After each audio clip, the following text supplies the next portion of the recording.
कई सालों पहले 3 दोस्त हुआ करते थे, किशन, राहुल और मनोज। किशन और राहुल काफ़ी धनवान परिवार से ताल्लुक़ रखते थे। मनोज गरीब और साधारण परिवार का था। पैसों के मामले में इतनी असमानताएं होने के बावजूद तीनों की दोस्ती ऐसी थी कि वह एक दूसरे के लिए कुछ भी करने के लिए तैयार हो जाते थे।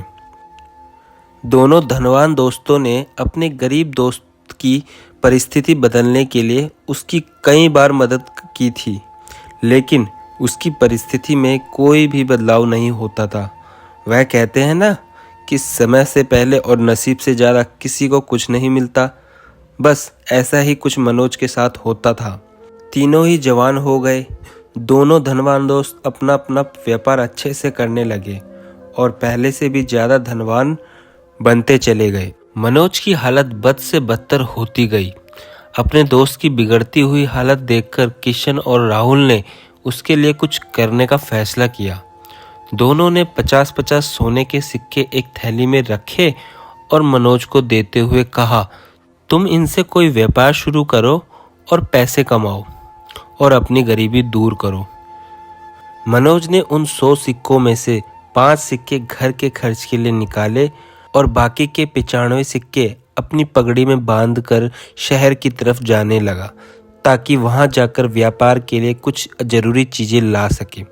वो गांव से कुछ दूरी ही पहुंचा था कि आसमान से एक बाज उड़ता हुआ आया और उसकी पगड़ी उड़ाकर ले गया।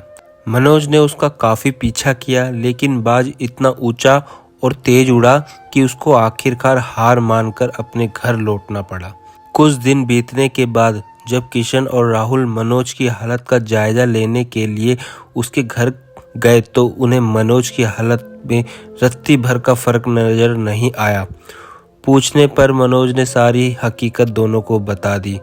राहुल को उसकी बातों पर भरोसा नहीं हुआ, लेकिन किशन ने उसका विश्वास कर लिया। किशन ने फिर से उसे 100 सोने के सिक्के दिए और बोला, फिर से कोशिश करो। किशन और राहुल के जाने के बाद मनोज ने सोचा कि अभी काफ़ी रात हो गई है, इसलिए सिक्कों को कहीं छुपा देता हूँ ताकि कोई चोर उन्हें चुरा ना सके। कल शहर जाकर कोई धंधा शुरू करूँगा। उसने उन सिक्कों को अपने घर में रखी भूसे की एक टोकरी में छुपा दिया। मनोज सुबह नींद से जागा और सीधा उस भूसे की टोकरी की तरफ गया जहाँ उसने सिक्के छुपाए थे। उसने घर में काफ़ी ढूंढा, लेकिन उसे भूसे की टोकरी अभी नहीं दिखाई दी। उसने अपनी माँ से पूछा तो माँ ने बताया कि उसे सब्जी खरीदनी थी और घर में पैसे नहीं थे, इसलिए उसने उस भूसे की टोकरी के बदले सब्जी खरीद ली। मनोज आखिर करता भी क्या, वह अपनी किस्मत को कोसता रह गया। इससे कुछ दिनों बाद किशन और राहुल मनोज को मिलने आए, तब भी उन्हें उसकी परिस्थिति बदली हुई नजर नहीं आई, बल्कि इस बार तो उसकी हालत और ज़्यादा खराब हो गई थी। उसके कपड़े फट चुके थे और घर में कपड़े सीने के लिए सुई तक नहीं थी। किशन और राहुल के पूछने से पहले ही मनोज ने अपने साथ घटित हुई घटना के बारे में सब कुछ सच सच दोनों को बता दिया। वह बोला कि तुम लोग मेरी मदद करना छोड़ दो, अब तो मुझे भी लगता है कि मेरी किस्मत में धनवान बनना लिखा ही नहीं है।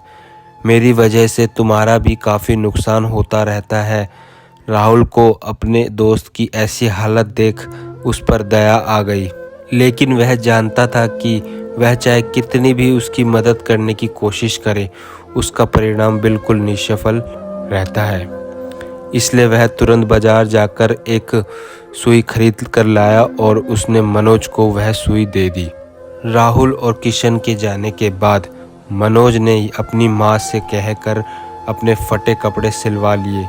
उसी रोज उनके पड़ोस में रह रहे मछुआरे की बीवी उनके घर आई और सुई मांगने लगी। वह बोली, मेरे पति को मछलियाँ पकड़ने जाना है, लेकिन हमारा मछली पकड़ने का जाल कई जगह से फट चुका है। अगर आपके पास सुई है तो मेरी मदद कर दीजिए। इसके बदले में मैं आपको एक अच्छी सी मछली देकर जाऊंगी। मनोज की माँ ने उस महिला को सुई दे दी। अगले दिन वह महिला एक बड़ी सी मछली के साथ उनके घर आई और उन्हें धन्यवाद देते हुए सुई और मछली उनको देकर चली गई। मनोज की माँ ने जब मछली को पकाने के लिए काटना शुरू किया तो उसके पेट से चमकीला पत्थर निकला। मनोज को पत्थर कीमती जान पड़ा, इसलिए वह जौहरी के पास जाकर उसकी जांच कराई तो वो बेहद कीमती हीरा था। उसको बेचकर मनोज को 15,000 सोना मोहरे मिल गए। इतने सारे पैसे उसकी गरीबी दूर करने के लिए काफ़ी थे।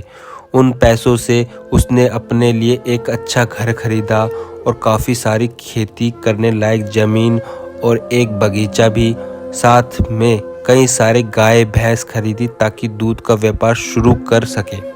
हमेशा की तरह कुछ दिनों बाद जब उसके दोनों दोस्त राहुल और किशन उससे मिलने आए तो उसकी बदली हुई परिस्थिति देखकर दोनों दंग रह गए। इस बार किशन को मनोज की बातों पर भरोसा नहीं हो रहा था। उसे लग रहा था कि जरूर उसी के दिए पैसों से मनोज ने तरक्की की है, लेकिन वह बताना नहीं चाहता। लेकिन राहुल को उस पर विश्वास हो गया था कि जरूर उसी सुई की वजह से उसकी किस्मत बदली है। मनोज अपने दोनों दोस्तों को अपने खेतों में घुमाने ले गया और बाद में अपने बगीचे में। वहाँ पर कुछ बच्चे पहले से एक पेड़ पर चढ़कर फल तोड़ने की कोशिश कर रहे थे। बच्चों ने गलती से वहाँ पर एक पक्षी का घोंसला गिरा दिया। इसमें एक पगड़ी के अंदर 95 सोने के सिक्के वाली वही पोटली थी जिसे कभी एक बाज मनोज के सिर से ले उड़ा था। उसे लेकर जब तीनों दोस्त घर को लौटे तब मनोज की माँ गाय भैंसों को भूसा खिला रही थी और उसी दौरान भूसे की एक टोकरी से वह 100 सोने के सिक्के भी निकले जो मनोज ने कभी अपने पुराने घर में भूसे की टोकरी में छिपाए थे। उसकी किस्मत कुछ ऐसा खेल रही थी कि उसके हक की सारी चीज़ें और खुशियाँ उसके पास लौटकर आ रही थी। नसीब चमकने की वजह से मनोज तो खुश था ही, लेकिन उससे भी ज़्यादा खुश थे उसके दोनों अच्छे और सच्चे मित्र।